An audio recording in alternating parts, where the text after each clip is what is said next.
to a new meetup for Madrid Jack and the Ruby user group in Madrid.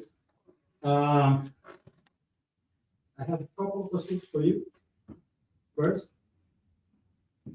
who is the first time that is coming to Madrid Jack or Madrid Go? That was kind of expected. It won't be the last, right? And there, I also saw a few faces. So let me introduce ourselves very briefly. We are the Java user group in Madrid and also the Groovy user group. We have been doing these meetups together since, I don't know, 2-3 years. And it's been great, but we are always happy to see new people, new faces here because we really love to meet new people. We will have a couple of advices at the end so that everyone feels welcome. But before that, I also have another question. This is important for later. Do you have has anyone any kind of dietary restrictions? Okay. No. That was easy. The next step is we are doing this together. Kind of today's a little bit special because usually we meet at some offices, some companies that usually host us. But today is kind of a different thing because who is hosting us is Sirviendo Código, which is not exactly a company, of course, it's backed by a company, but Sirviendo Código is kind of a community initiative that is trying to act as an umbrella to host any kind of activities from the community. So if you are watching this or if you are attending this session from any of the communities, and if you are looking for a host to have your meetups or to share your knowledge, Sirviendo Código is also a very good initiative that will help connect with more people. They also have a channel. You can look for a channel. They are also sharing all the talks that they are posting there, and they are also sponsoring and supporting some other initiatives, community initiatives, like other meetups or other communities. Not only in Madrid, but I think for the moment in Spain, who knows where they are going to go this year. Okay, we also have another thing, and I also like to reinforce that there are no stupid questions, and when someone is coming to a place like this, in which we are expecting to learn something new, it's because we don't know most of the things that we are going to learn.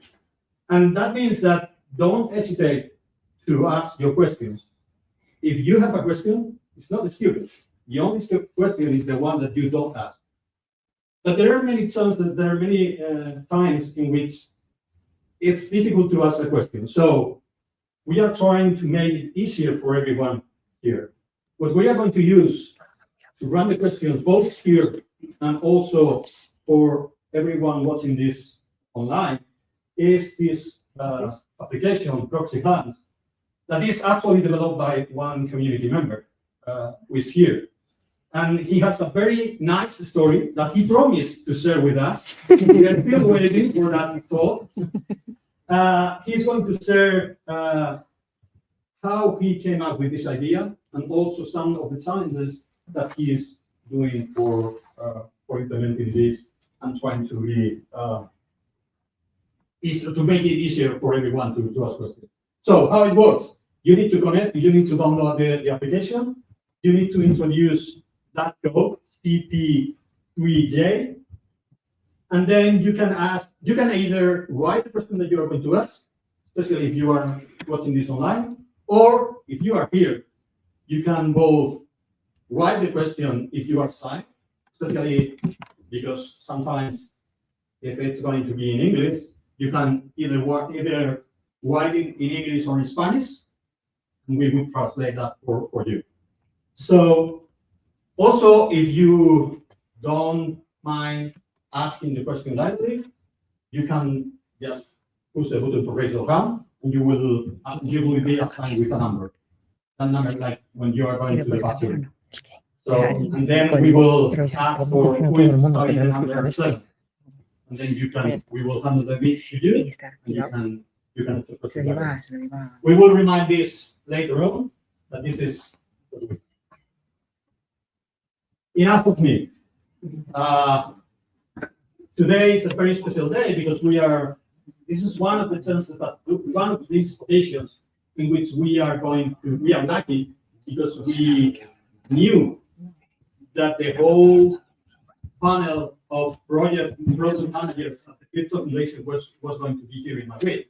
And as soon as we learned that, we of course thought that we had to have them speaking here.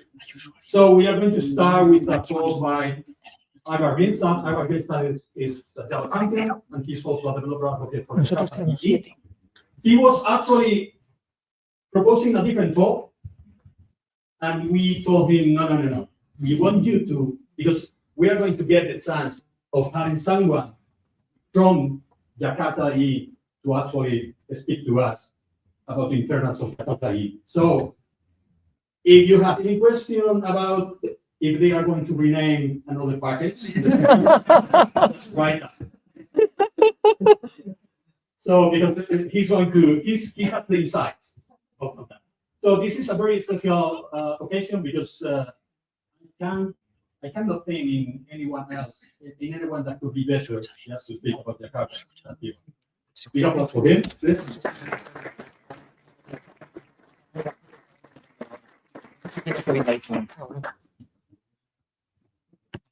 Espera un momento que cambio esto.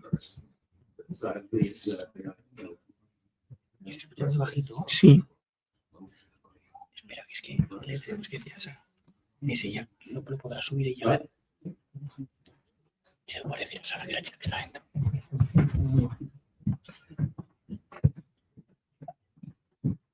Es pop-up.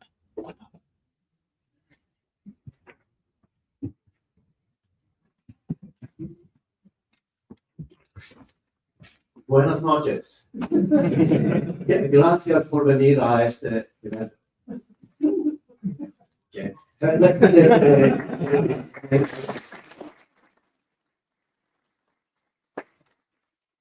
Okay, so this is about Jakarta EE11. And my name is Ivar Grimstad. I'm the Jakarta EE developer at this foundation.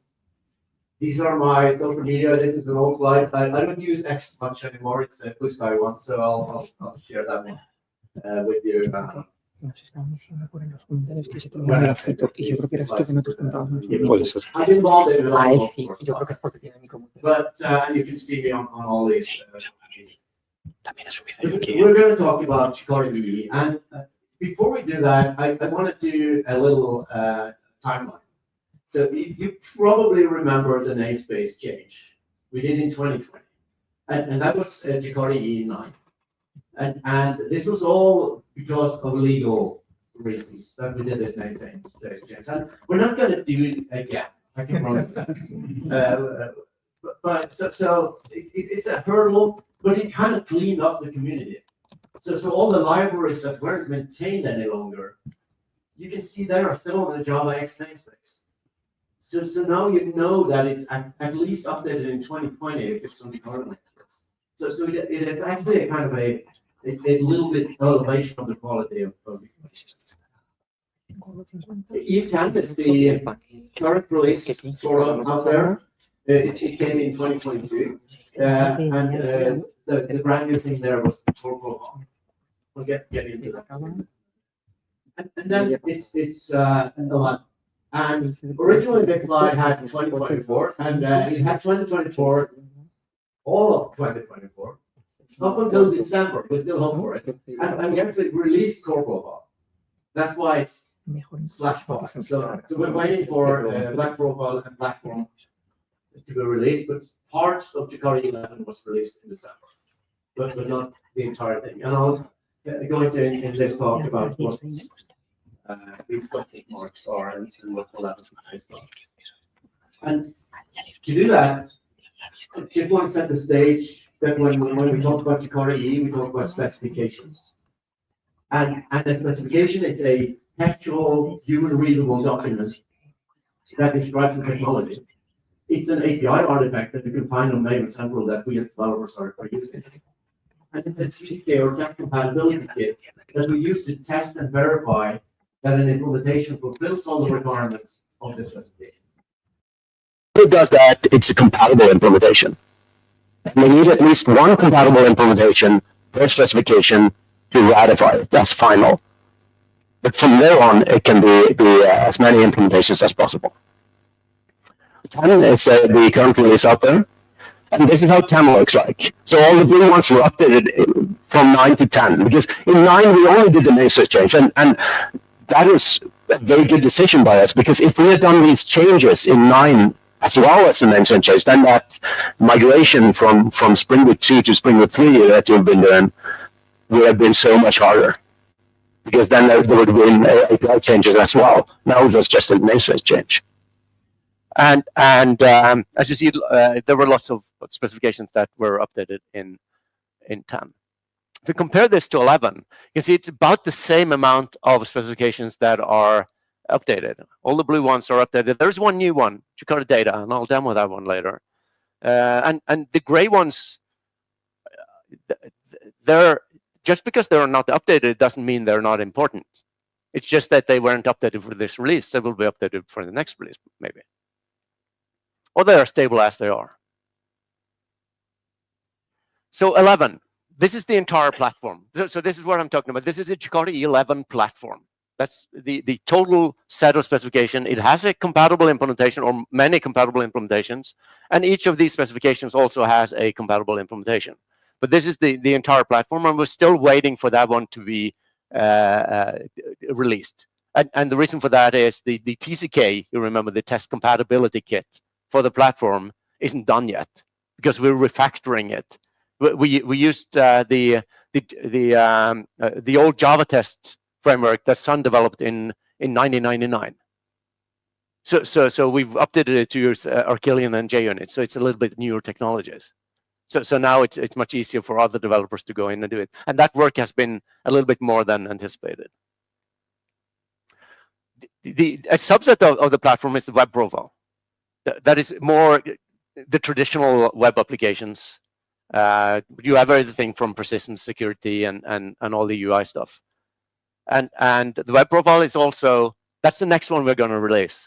Because I think it's for failing tests or something, and they're just wrapping up the user guide for the TCK. So the web profile will be released before the platform. So hopefully before the end of this quarter.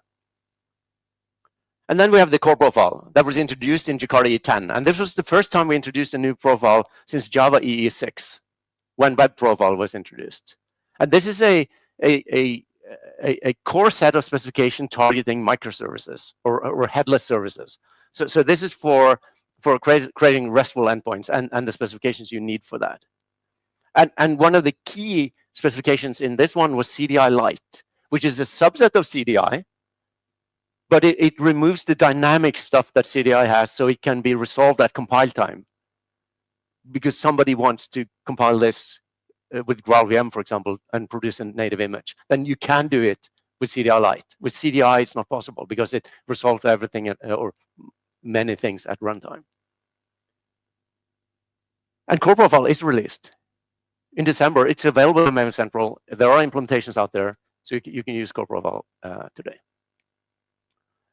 Jakarta 11 is based on Java SE 17. So anybody on older than 17, on 8, for example? No, good. 11, yeah, 17, 21, 142. So anyone on 23 or 24? Soon there. So what we're doing with this one is that we set the API source levels at Java SE 17. So we compile everything with 17. But we make sure it runs on 17 and 21 and above. So if you're on 21, you can use that in your applications. It's just that the APIs doesn't have the latest stuff. there weren't really that much new things that were needed to be exposed through the APIs between 17 and 21 anyway. So we decided to stay on 17 to have as much as the industry with us, because many people are still on 17, but you can use 21.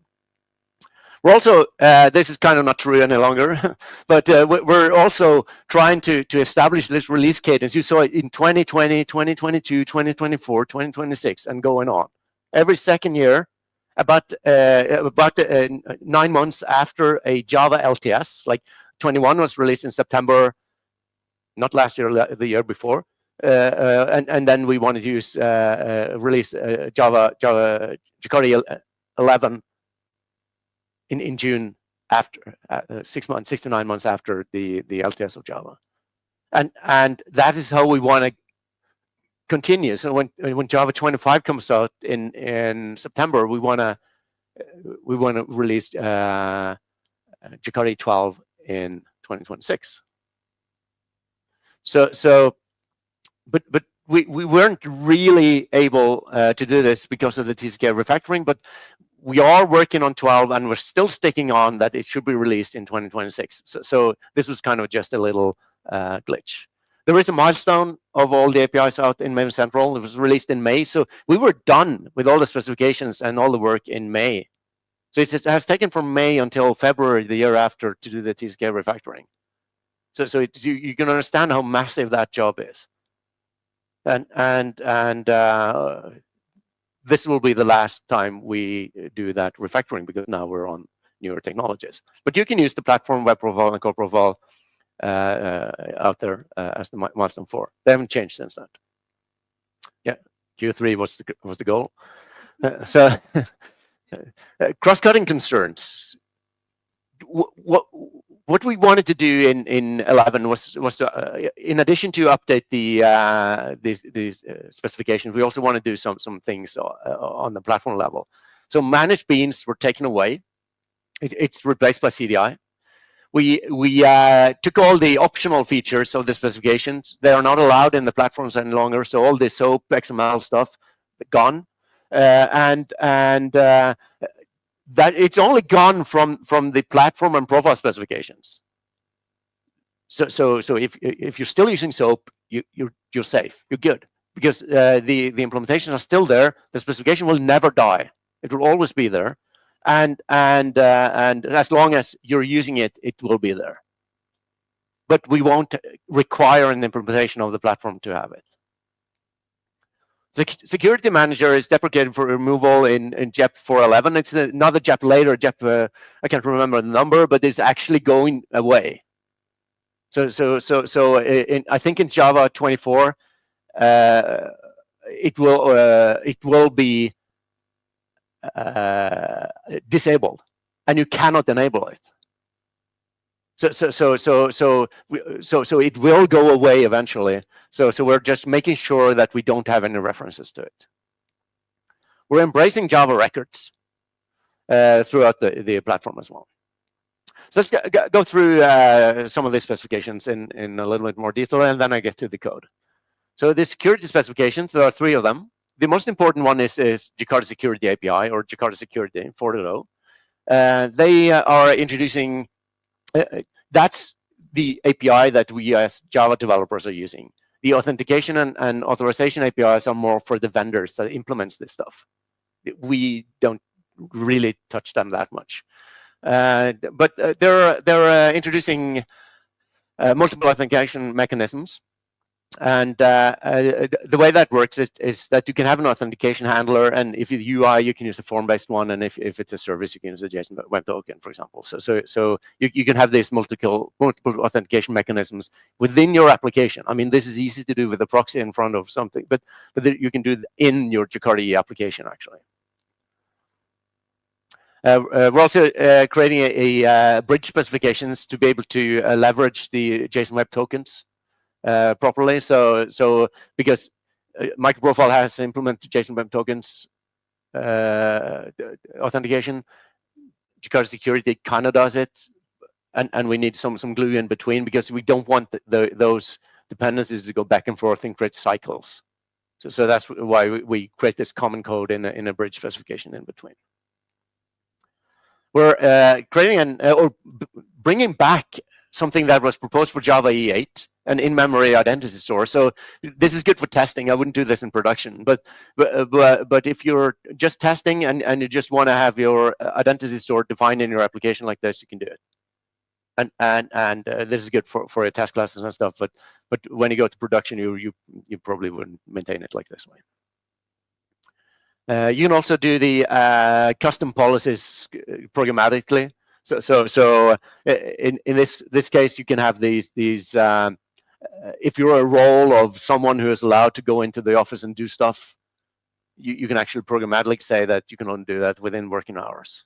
So you can do that in your application code if you want to. So as I said, 3 specifications. Security 4.0 is the one we as developers are using. Concurrency is interesting because concurrency 3.0 supports virtual threads, and they also do some other more smaller things. The important thing here is virtual thread support, and virtual threads are new in 21, and in Jakarta EE, we have this kind of love-hate relationships to threads because we tell the developers you're not supposed to mess with threads, because if you do that, the application server may kill it for you. So we have all these managed execution service, managed scheduled execution service, and context services, etc. These managed things to manage threads for you. And with virtual threads, we're kind of thinking, oh, let's do the same thing there. And this is sort of, but wait a minute, we're on 17 here. How can we do this? Because virtual threads were introduced in 21. So what we're doing is we're not exposing anything with virtual threads in the APIs. We don't need to. What we're doing in these managed service definitions, these annotations, is to add a flag that you can say you want a virtual thread, yes or true or false.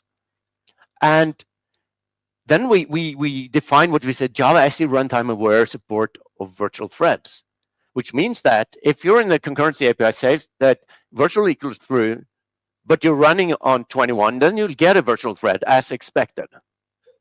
But if you're on 17 and still have that flag set to true, you will get a platform thread. So from a developer perspective, you won't really notice it. Whether this makes sense or not, I'm not sure, because virtual threads is a different thing than threads. It's much lighter. You can just spin them up and kill them and do stuff. So whether it makes sense or not, I'm not sure. But at least we can say we support it, and it's up to you to prove whether it was right or wrong to do it this way. CDI supports records and sealed types.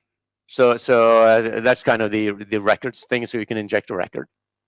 A priority on producers as well, which is useful. We're also moving the integration requirements for CDI into the platform, because CDI spec has a lot of EJB stuff in it, because it integrates very well with EJBs. And we're kind of moving that into the platform to easier be able to remove it later if you want to. So CDI gets more pure CDI. Expression language. So this is also more of a update release. They support Java records, since records is a common theme of this release, and a lot of deprecations here and there. But it's not a very big update. It's basically used by Faces, more or less. And Faces is also doing a lot of maintenance, a lot of clarifications in the specification documents, updates, deprecations here and there. A UID converter. So if you're using Faces, you can use the UID directly and not have to do the create the UID yourself in the code.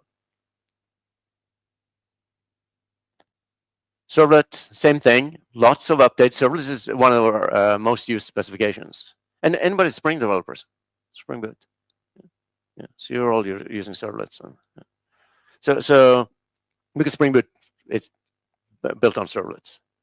So there are lots of new stuff, but it's fine-grained things. You can control the response codes of redirects and stuff. But that's usually if you're doing the low-level stuff. Persistence are doing a lot of updates. One thing is records as embeddable classes. You can also, you don't have to use the at persistence context annotation any longer. You can use add inject because it's getting more CDI friendly. You can also configure it programmatically. So it's a persistence configuration class. So you don't have if you don't like XML and don't want to write a persistence XML file, you can do it in Java code and pull it in properties from somewhere else if you want. The most important thing is that they are deprecating the calendar, the old calendar, and replacing it with the new Java time API. So if you're using calendar date time, you should replace them with like the local date time and those newer classes, which were introduced in Java 8, wasn't them? So it's not that new, but it's still the new calendar because nobody has deprecated this before. But now we're deprecating it in persistence. So if you're using it in your database code, then sooner or later you have to get rid of it. All right. Sort of records invalidation. So you can validate records properly. You could do it before, but it wasn't really specified how it should work. REST web services are also doing a small update. It's more about mentally preparing to remove their native component model. They have this at resources and these annotations where they inject stuff. So now they want to move over to the CDI and use the same model as everybody else. Otherwise it's more or less a cleanup release. The reason why it's a major update is because they removed a dependency on some XML stuff. Then we have data. And data is a new specification. And data standardizes the repository pattern for data access. And this may sound familiar. Right? So if you're a Spring developer, you probably have seen this code before. But this isn't Spring code. This is Jakarta code. This is Jakarta data. And I'll demo it in a minute. And we're also doing some more that Spring Data doesn't have. We're creating a Jakarta data query language, which is a subset of the Jakarta persistence query language. But it allows you to write queries in the annotations using a query language. So it's a little bit more safer than using the method name, for example. So this one, books by type would be the query, but you can also say the add to the query where title equals like something. And this is the query language in the query annotation. So let's look at some code. All right. So I have here a Jakarta 11 application. I'm using the Milestone 4. And it's on Java 23. And I'm using Open Liberty as the compatible implementation here. I could use a different one, but these have we're one of the first with a Jakarta data implementation. So let's Open Liberty has this cool mode where you can run in dev mode. So it's a little slower to start, but when it started, I can just make changes and it will just update like this. So it has a fairly, and you see 0.091 seconds. It is still pretty fast. The fastest Spring Boot application would be like 3.9 seconds. So and this is in dev mode. In production mode, it would be faster. So and this application, it is a very simple RESTful endpoint. It has a greeting endpoint, and you can send in a name and get a greeting for that name back, and you can get a list of all greetings. So everything here is empty because I haven't implemented it yet. The application configuration of this class is just the application path and extends the Jakarta REST application.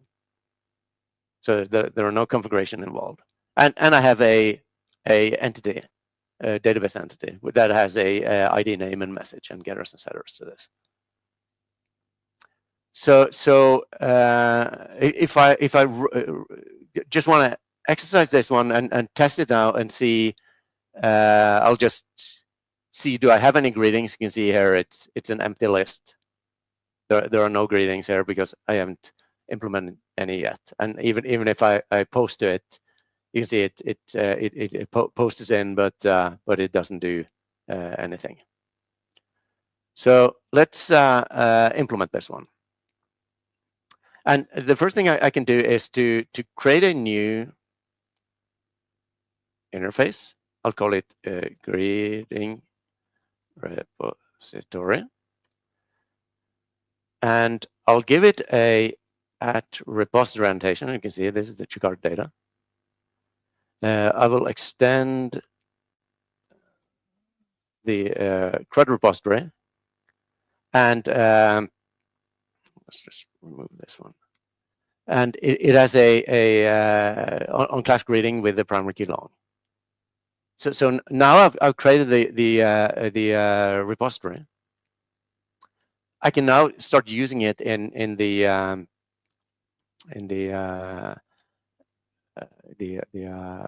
my REST resource.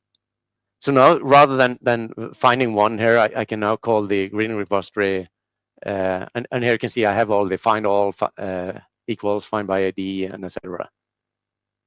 So all this is generated for me by the Jakarta data specifications. So I just want to say to list, I think.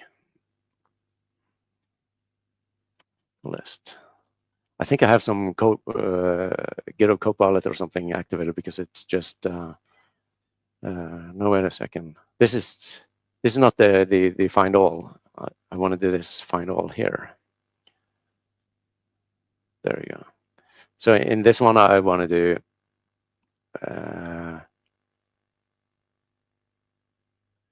let's see. I'll just do the filter. Find the first one. Find all stream. Why isn't it working? Oh, I'll just do the first. There we go. Oh crap. I'll just this is find by name. Find by name like this. Why not do it more?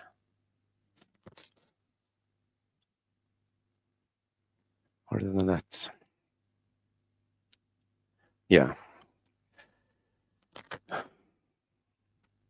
Yeah, because I haven't implemented that method yet. But I didn't think I was doing. Sorry about this. I'll create a method here called the find by name. I'll call it ignore case. I'll actually call it find by name equals ignore case. And then I'll just take this one away. It's just I haven't prepared this good enough. So I deleted the wrong method when I did the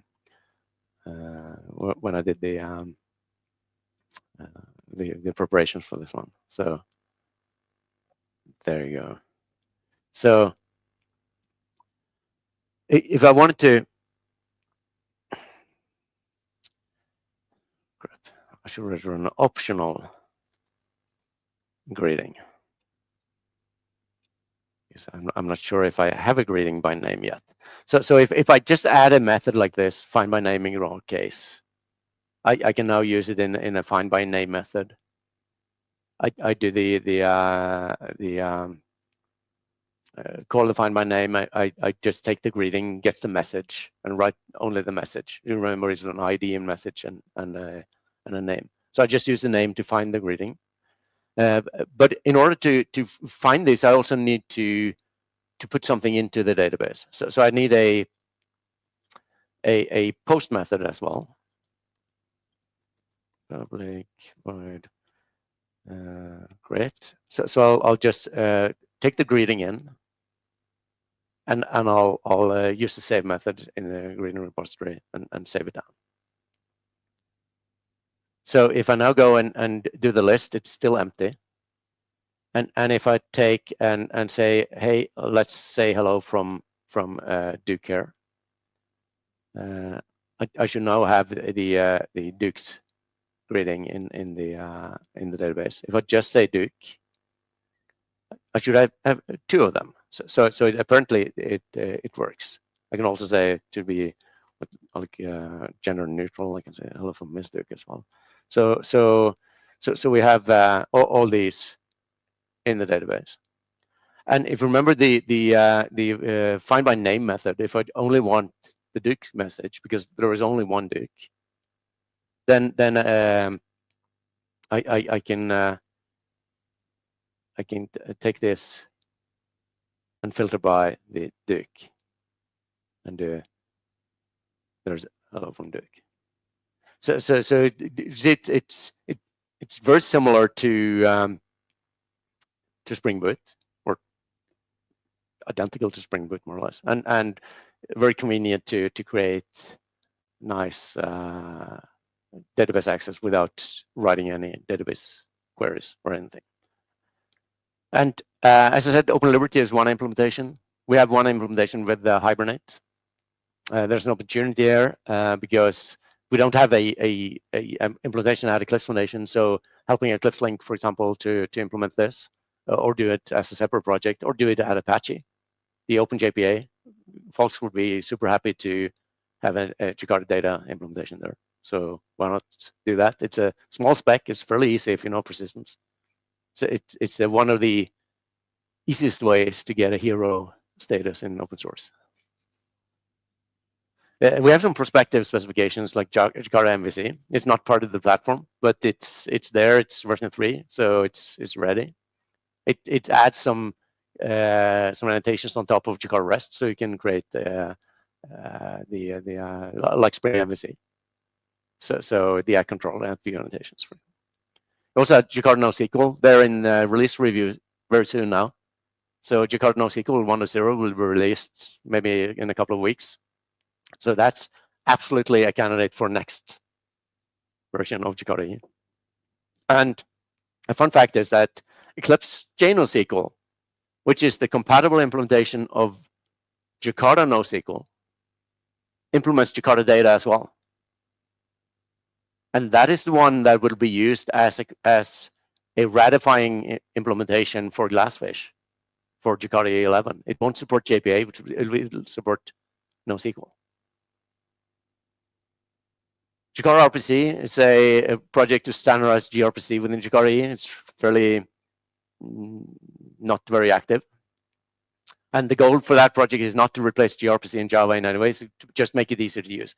So if you like gRPC and you want to contribute to something, this project is in desperate need. And this is even easier to be a hero in open source. So just go to that mailing list and look at that. Just because Jakarta 11 isn't released yet, it doesn't mean we're not talking about 12. So we have started talking about 12.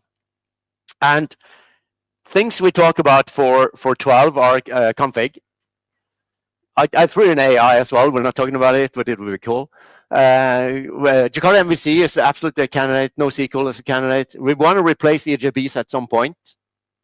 So we're thinking of introducing a service annotation for CDI, like you have at service in Spring.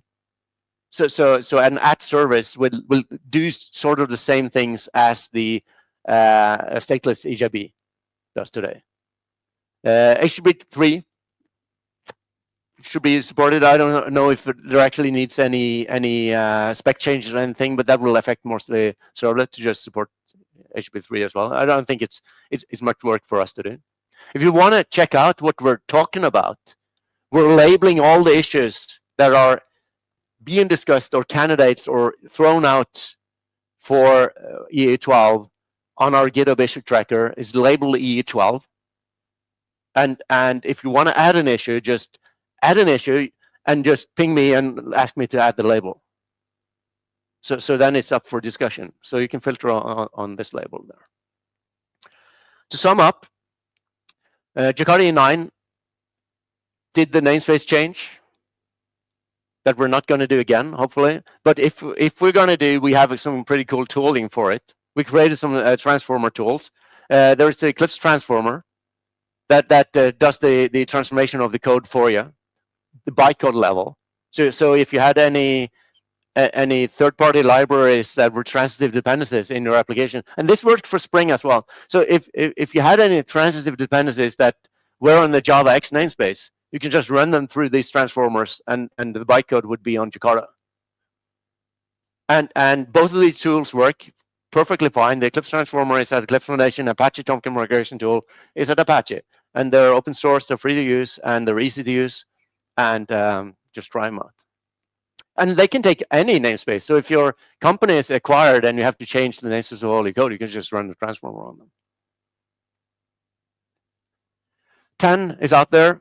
11 is sort of out there.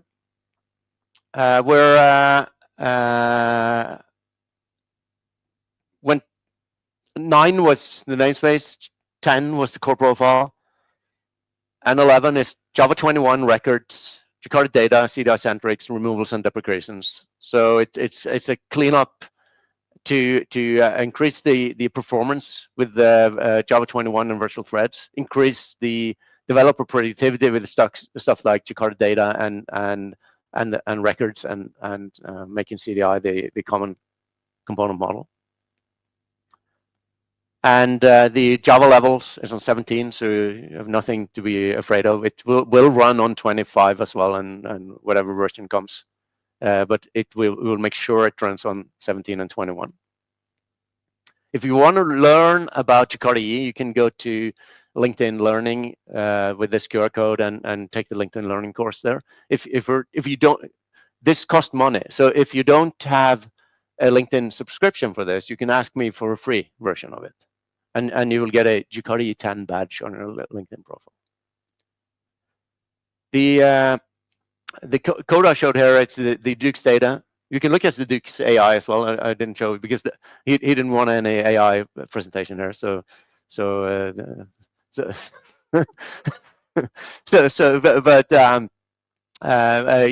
follow my hashtag Jakarta EE. It's a weekly posts. And of course, you can go to the start jakarta.ee to get started with Jakarta EE. It's a generator to generate a project for you that you can get started with Jakarta EE. So that was what I had. So thank you very much for listening. And before I let Tanya on the stage, I have 3 gifts there. So the 3 first person that asked a question will get one of these. And you can ask it in Spanish.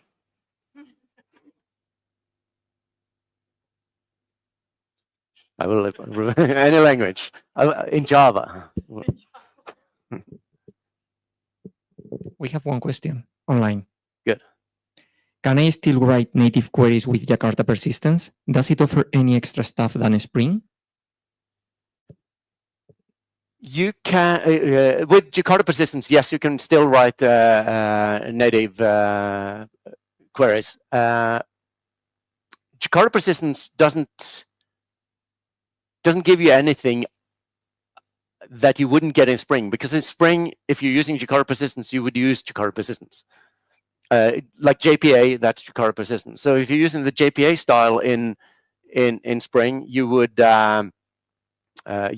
use Jakarta persistence. But yes, you can write native queries. You can write call procedures from Jakarta persistence as well. So. Any question here? Don't be shy. Can I have one of these? We can raffle at the end. Yeah, we'll raffle it out. We have a lot of things to raffle so we'll put this in the raffle pool. So again, thank you for listening, and I'll be around, so don't be shy and ask questions. And Thank you. let's have Tanya say something.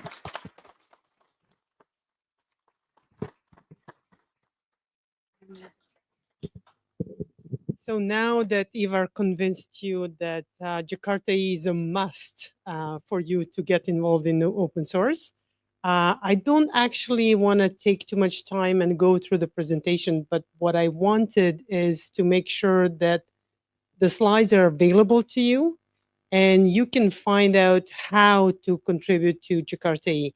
I know Ivar was talking, well, this is easy, just go here and do this. But being in this role and working with Ivar, it's really kind of a little bit off-putting when someone tells you, just do this, right?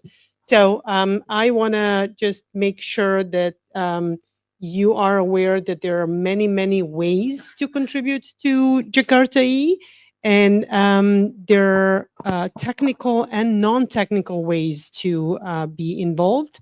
And I do want to encourage you to reach out either to Ivar or me, or actually anyone at Eclipse Foundation, and we'll try to actually learn with you how to even make it easier for people to get involved.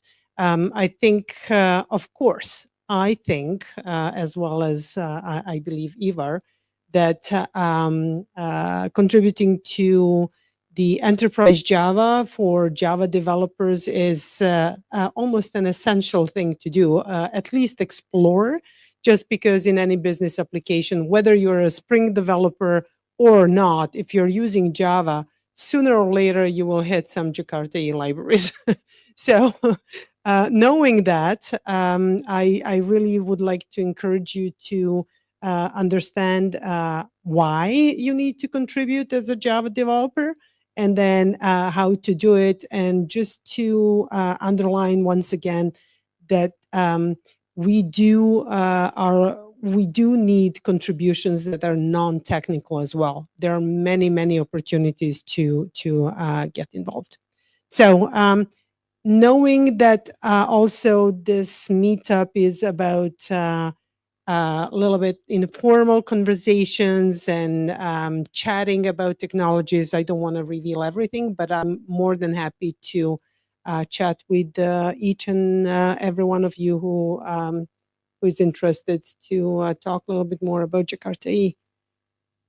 So I don't know, David, did you want us to continue? Where's Carmen? Oh. She's like, I will lead the panel, but I will leave the room before it's my time. Anyways, Carmen is just on her way. Carmen from the Eclipse Foundation, also part of our Java team, let's put it that way, and our program manager for Adoptium will lead the panel. The idea of this panel is actually to give you a little bit of in the introduction of what Eclipse Foundation is doing. So Eclipse Foundation, as you probably guessed it by now, is not only associated with Eclipse IDE. There are many other projects, one of them being also Jakarta EE. But then we have the opportunity here to talk to various program managers for other working groups. Oh, there is Carmen. Now that I'm in the mood for talking, she's coming up. Okay. So there are many other program managers. So Carmen will lead this discussion, and I will try to introduce to you other working groups and other projects at Eclipse Foundation. Yes, you can. The ones that will need to talk and stand up and come in the front. Yeah. Don't be shy about that. We are a big group. So I will then, once you give me the name who is to speak first, I will pass the torch. Because the camera is there. Maybe we need to be closer to the middle. Hi, for the one in the stream, and hi to the room. Thank you.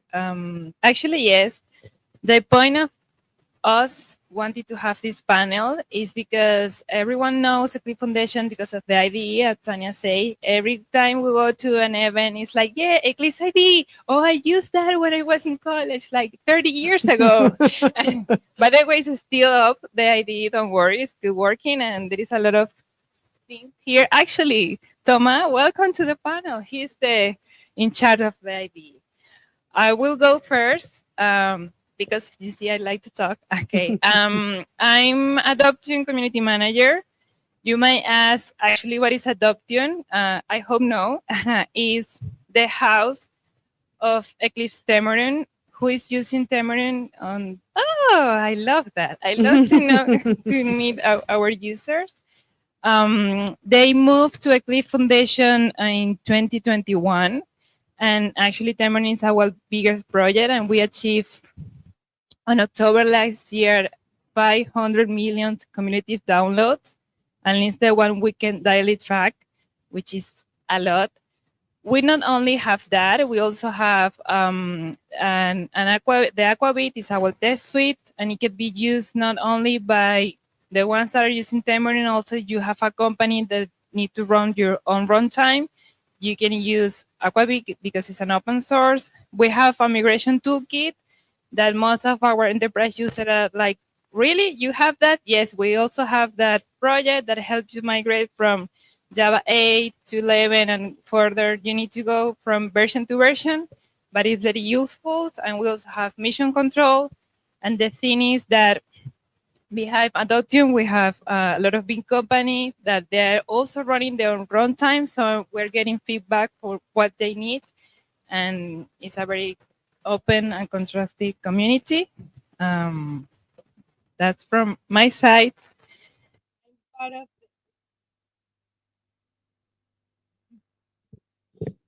Try this one. Yes. And you can, okay. We're part of the Java team, and the Java team includes Ivar, Tanya, myself, and our marketing manager, and we have Adoption, Jakarta EE, microprofiles, and OCI under the Java concept. But we're not only that. We want to talk about other projects, and we have two of our working group managers. We can go first with Frederick, that he's the lead of another project that also have millions or billions of users, right? Billions. So yes, you can go. Yeah. Hola. Soy Frédéric Devien.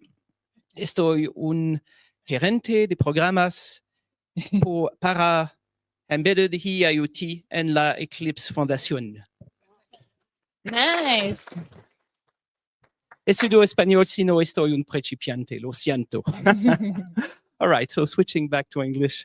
I do many things, but yes, I'm the owner in a way of the most popular Eclipse projects of all time, which is deployed in over 12 billion devices. And probably you have some of those deployments in your home right now.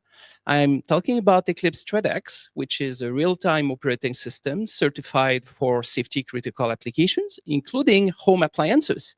And we have big German appliance makers that I won't name here, but anyway, you can, four-letter word and all, you can guess. And essentially, they've been using ThreadX, which was a commercial product at the time since 1997. And so over time, we have 12 billion devices in the field, but we are brand new as an open source project. So Eclipse ThreadX was formerly known as Azure RTOS, okay? And that was a Microsoft thing. They purchased a company that was creators of ThreadX. And now, after a number of years, Microsoft decided to make that open source, okay? So if you're looking for a very small thing to go on very, very small things, then ThreadX is the way to go. It can be as small as 2 kilobytes if you want to go really hardcore.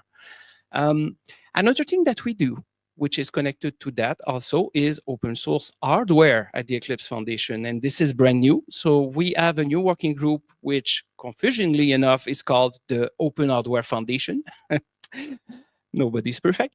But essentially, the story there is that there was this entity, this sister organization to the Eclipse Foundation called Open Hardware Group, and they are working in open source on open source RISC-V based cores, because RISC-V is an instruction set. It was open, okay, and everyone in the industry can pick up RISC-V and make chips with that, but that's just the instruction set, right? You don't have a chip design with that. So what Open Hardware does is one step beyond that. So you have the cores on GitHub in a language called System Verilog. And I'm not a chip designer, don't ask me. But anyway, you've got the literal source code for those chips on GitHub. You can download that, put that on an FPGA, let's say, modify the chip. And when you're happy, you can go to a foundry and get 1 million done if you like. Okay, maybe not. But the thing is, hardware, okay, and custom chips like that, that was the domain of very big corporations in the past. And now with Open Hardware Foundation, you have something that even something like me with a bit of training would be able to do. Okay, so this is a game-changing thing, because essentially those cores are not only open source, they are production quality. You can use them in actual devices, and some of our Open Hardware members, and so some of our Eclipse members are doing just that. Once again, I can't name names, but you can have a look at the membership list. And the great thing about this is that this is really something which is production grade. Once again, you have plenty of academic research RISC-V projects, but this is verified core, so for months, they run the test suites to validate the cores. Step by step, you have a program, you have the chip, and they compare instruction by instruction that this is giving the, so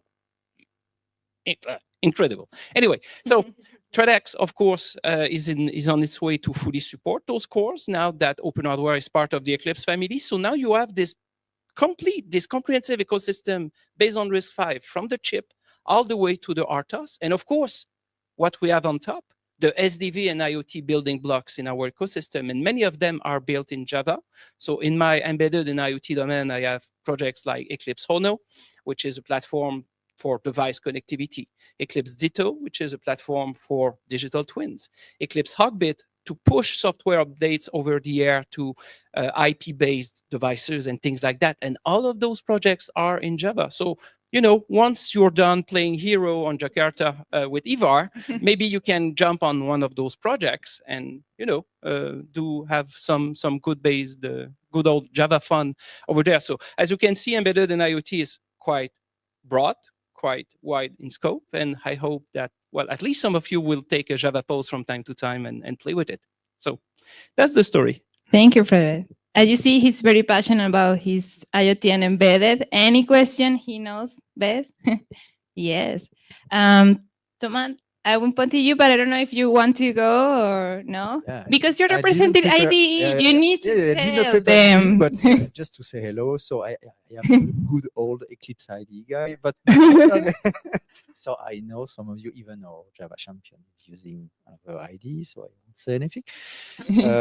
Yeah, Eclipse IDE, it's an ecosystem. Actually, it's more than an IDE. It's more, even the IDE and the platform which is behind is still used by millions of users, and some company are working on it. So it's also a good opportunity for potential contributors, and so the impact is huge. Actually, it's used by critical industries in the space domain, avionics, and so on. So it's very. You may have a big impact here too, but anyway, I'm not here to sell anything. I'm just so good to know that I am not only the Eclipse ID guy, I'm also now the dev tool guy, and maybe you have heard of some other technology. You have the FID, you have the Eclipse Share, or some other project like that. Still in the scope of the Eclipse Foundation. So just that's all for me, and it's a very different perimeter than my and that's colleagues. a good question, because we're talking about Eclipse and Eclipse Foundation, and we want to know, why do we need an open source foundation? And let's hear from Tanya, like, why it's important for projects in open source to have an open source. Let me just add one thing. Like, on many conferences, I'm hearing, well, I love Eclipse ID, but it's not working, or this, why didn't you do this? Well, now you know the guy. So, you know, for years, we didn't have the working group that is organized around that project. And in last year or so, we finally have that. So there is a huge push and opportunity to make sure that some of the Java champions that are not using Eclipse IDE, will not name the names, jump into the Eclipse IDE as the tool. Okay, now about the Eclipse Foundation, or actually open source in general. So just from the highest level, and not to go very deep, anyone can start a project in GitHub and have it as an open source. It could be an individual. There is no need for any organization or foundation or anything like that to start an open source. So once you start that open source project, if someone else starts, like if you really develop it and become something that is useful not only to you but to someone else, and becomes popular, maybe you will start scratching your head and saying, well, why is this guy using what I wrote? And who owns this product? Who has the IP? How did I license it? What are the rules of engagement here? And once you get into that type of thing, you really start thinking, what do I need to do to make sure that this code is used fairly and as intended? So everyone can use it, but not necessarily abuse it. And from that perspective, you can say, well, I can start up a company that will employ people and actually further develop this project as an open source project. And one of the great examples for that is, let's say, Red Hat, right?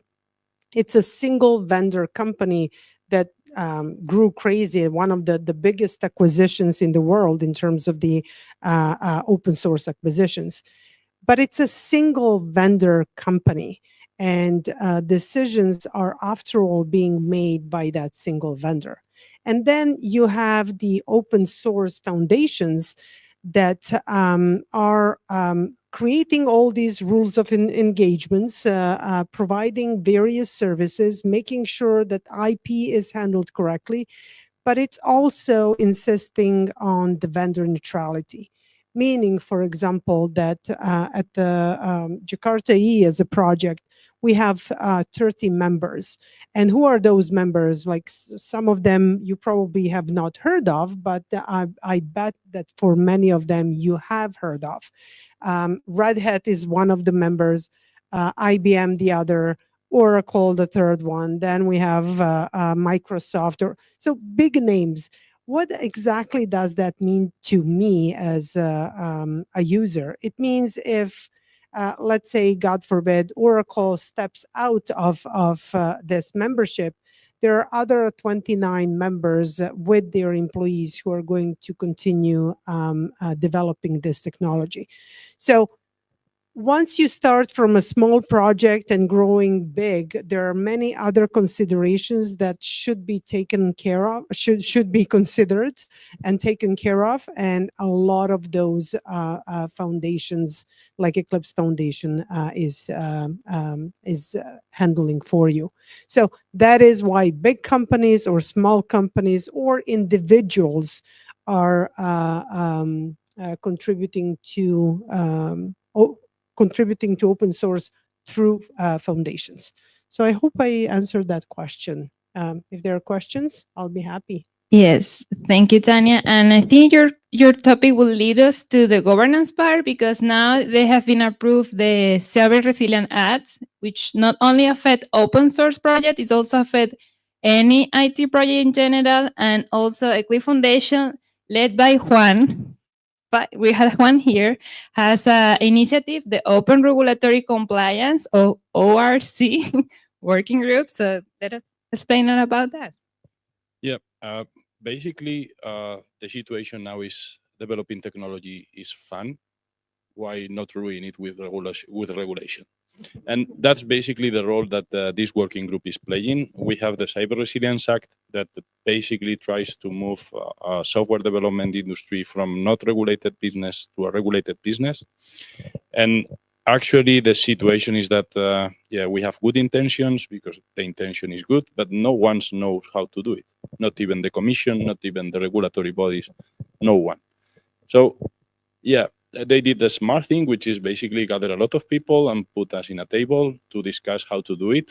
But we have just until November to start drafting the real implementation that will be affecting everyone who is using open source to create products, launching digital products. Indeed, every product with a digital component will be affected by the CRA. So, yeah, it scares, yes, but yeah, probably the situation is not going to be that hard. What we are doing in the Open Regulatory Compliance Working Group is basically, well, cooperate first with all the other open source foundations that we know. Some of them are already members of the working group: Rust, Apache, PHP, Python. Basically, we are now 20 foundations. We have also a cooperation with the Linux Foundation. So basically, we are trying to build good things for the open source community and also support the European Commission and the standardization development organizations like Sensenelec and ISO on defining and on defining what is needed to be taken into consideration to have an implementation of the CRA that makes sense for the business. It's basically to create an advantage rather than building more barriers and make more difficult to be competitive in Europe.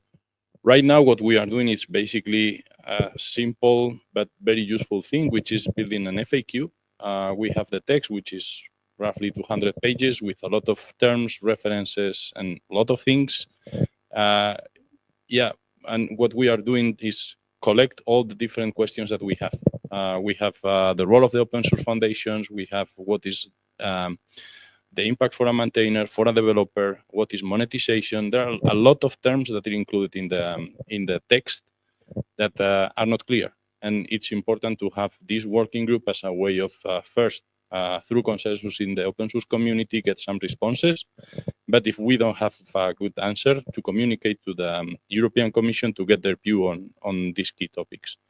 So our role is, yeah, focus first on the CRA because it's the first regulation of this kind, but extend all the upcoming regulations that we are having on the digital space and build this kind of community that, yeah, basically empower open source rather than limit the impact that they could have in the real market. Thank you. One thing, if you want to be aware of any of the initiatives that we have been talking, we have more. All of them have mailing lists that are very inclusive. We're all kind of mail distributor. And we also have, depending on each working group, has either a matrix or a Slack chat. So you can join, even if you're not a working group member, you can join there and check what is happening and also add your input as a user, which is very important for us. And one didn't mention, but you also need private organizations, users, end users. Indeed, we are trying to gather the view of open source community. We have already 20 foundations, I think 20 companies, yeah, big ones, smaller ones. But actually, we want to get the perception of the communities. We want maintainers, we want developers. We have our GitHub space, and that is where everything is happening. Everything is done in the open. And indeed, yeah, participating in working groups and foundation has a cost. In this case, it's almost free for everybody. But basically, because it's a need we have, it's actually a matter of protect open source ecosystem, empower them to keep developing things, and release all the fears that the text has created, which is also one important aspect that we are doing. Working closely with the regulators, but yeah, having as many diverse views of the open source community as we can. This is the first project. And this is to illustrate the importance of the ORC. It's actually one of the first projects that kind of gathered all of these open source foundations to work on regulations together. which is quite an achievement and illustrates the need for group like this. Well, absolutely. Actually, as I said before, it is not Eclipse Foundation or Linux Foundation, because maybe we are the two biggest ones. It's actually what the open source community needs. And if we don't have consensus and we don't have cooperation, well, basically we have the risk of killing the success of open source, and that's a reality given the shape of the current text of the CRA. So for me, the biggest learning is that besides our intentions, scopes, objectives, we all are working together to protect open source. And maybe it's also one point that why open source foundations are important is because at the time you need to have someone to speak loudly to regulators, we can play that role. And It's quite working, no? Hopefully. Yes, but we are not only working on like end production projects. We also have an important pillar that started 10 years ago, which is research at Eclipse. And David, which is live here in Madrid, will explain a bit like what the research team is doing, because you're all like traveling and doing things, meeting around the Europe. So Buenas tardes. Hola a todos. My name is David. I live in Madrid, and I travel a lot. That's part of our job. So I work in what we call the research team, and it's a bit different from other working groups or entities in the Eclipse Foundation. And I can tell you how we do research, although we are not researchers. So this story started like between 10 and 15 years ago, when some members from the Eclipse Foundation came to us and told us, guys, how do you do to bring the community around your projects?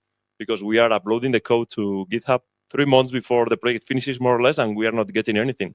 So of course, you know this better than me.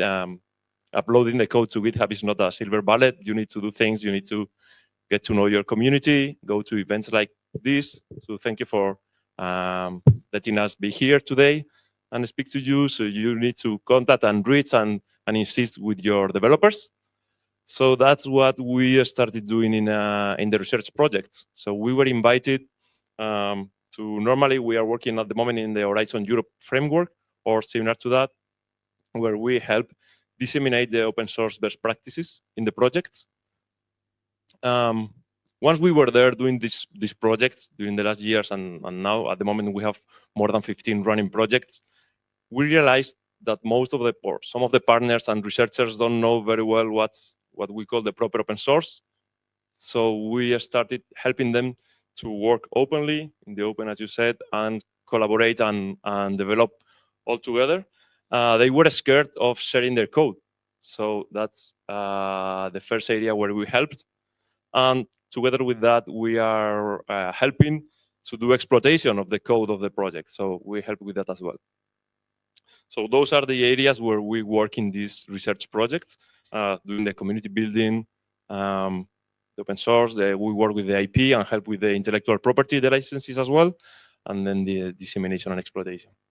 And along with that, we have another area where we work, is that we go to universities to widespread the open source. So if you are working in a university or a student there, you may be interested, because we go there, there's no charge. So we try to explain the basics of open source, a bit of the story, to make some exercises or questions, or to make it a bit fun. And at the end, if there is the public is like the PhDs or masters, we do some open source business models exercises as well, all that stuff. So in case you may be interested on that, just reach to me afterwards and we can have a chat. Thank you, David. And you were mentioning about community outreach, and we have an important part of community outreach, which is events in general. We have different types of events, and Aurélie can explain and talk about our events at Eclipse Foundation. Yes, hi everyone. So my name is Aurélie, and I'm leading all the event activities for the Eclipse Foundation. So we have different varieties of activities. whether it's virtual, physical, or even hybrid. And one thing that is very important for us, it's really to empower our community, because we can create so many events, but at the end of the day, for us, our community sometimes want to do some different kind of outreach. And we have two different kinds of events. One that is virtual, so it's the open community webinars and the open community meetups. And so this is something where people from our community can reach out to us and say, I would like to organize a meetup like this one, for example, wherever in the world, and we'll support them with some financial support, but also with some promotion. But they are really in charge of the event, will help with the landing page. And it's really like a collaboration, but the goal here is really to enable the community to bring their own ecosystem together.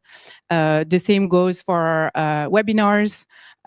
If there is a specific topic that you want to highlight, we can also support you in setting up a webinar. You can become a speaker, and we'll proudly share that with our community to bring people together.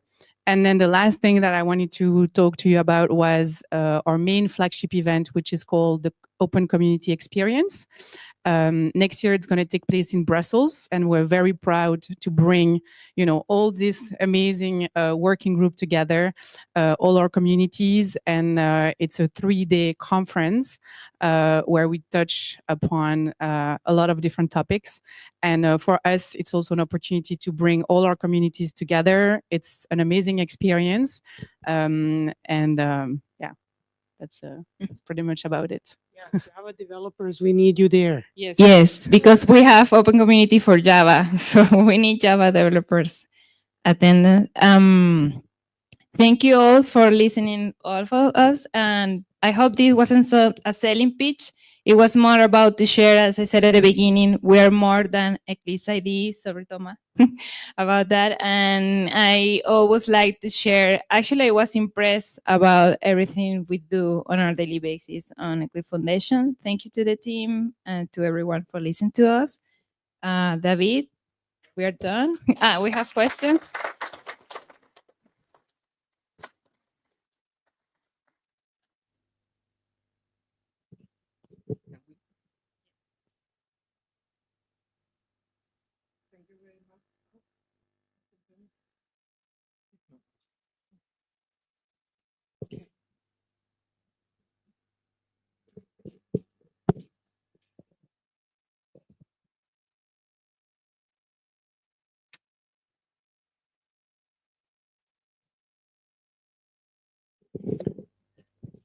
So thank you everybody for coming with us. It was a very interesting meetup.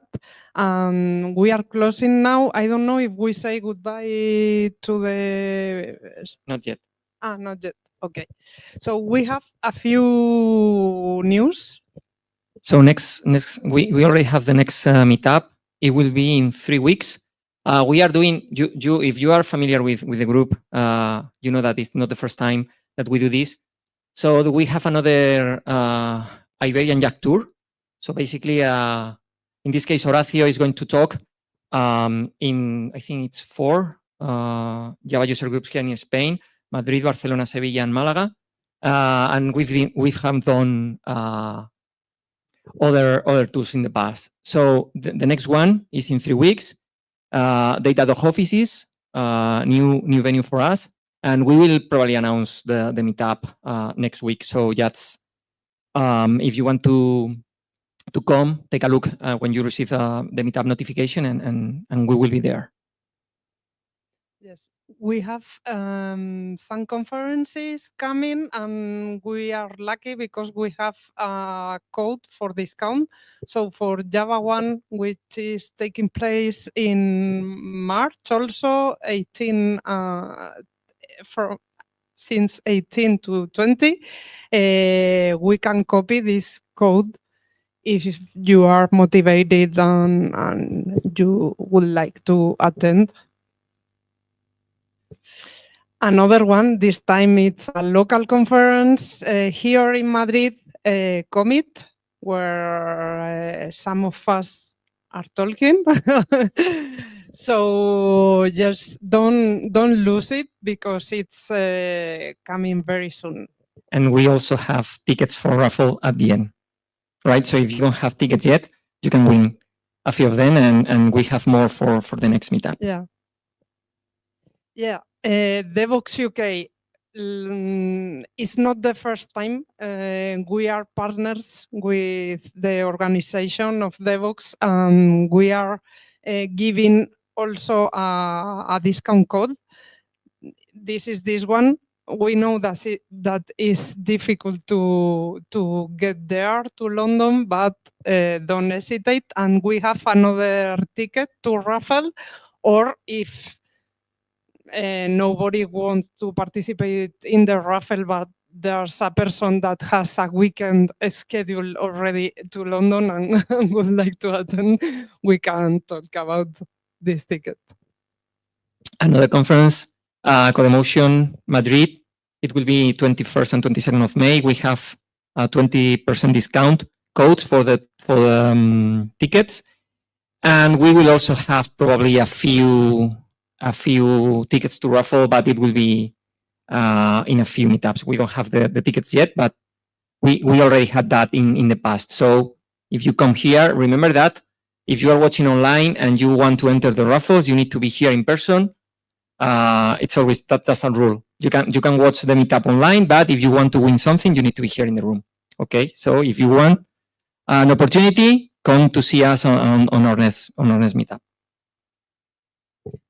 Yes, Jane Nation Conference, a conference that is in Portugal, in Coimbra, and we are also partners with the organization, and we don't have ticket. Maybe no. I know that the tickets are cheaper now until I don't know when, but the same. If you are interested, it could be a nice excuse to pass the weekend in Portugal. And just a final reminder, we have 2 open collectives, one for each group, because the StreamYard account costs money, meetup costs money, cost a lot. So basically, we have some needs, and in the past, we the organizers put money, but we have running these open collectives for 3-4 years now. So if you have some cash to spare, you can join those and give it to us. The nice thing about open collective, if you don't know how it works, is that everything is public, so you can see how much money we spend on the StreamYard account, on Meetup, or the Macs, stickers, whatever. Everything is public, right? And just before closing, we are going to have now something to eat and drink. And remember that we want to continue talking, and now especially today because we have a lot of people from the Eclipse Foundation. So don't be shy, talk to them. A few of them speak Spanish, so and remember this Pac-Man rule, right? If you are in a closed circle, open it a little bit so anyone can join. And now before closing, we have a lot of things to raffle, so I'm going to read them, especially for all of you that are not here, just to be jealous of all the things that you are not going to win today. We have 2 Macs, 2 JetBrains licenses. Sorry, we have but we have unlimited Eclipse licenses, right? So if you don't win a JetBrains license, we can give you one for Eclipse.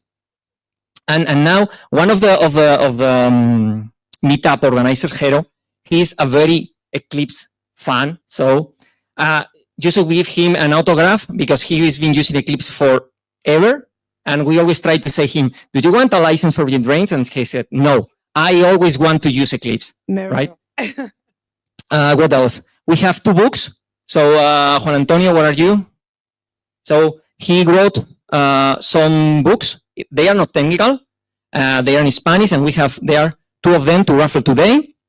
one Devox UK ticket, as Auri said, and 2 tickets for CommitConf, right? So now we are closing the streaming and the max. Yeah, I think I said.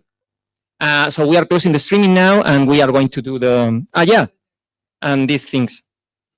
Because no one asked before, right? So we have a lot of things to raffle today. So for the streaming people, that's it for you. And now we are closing, and we are going to do the raffle. Thank you very much. We'll see you on the next one.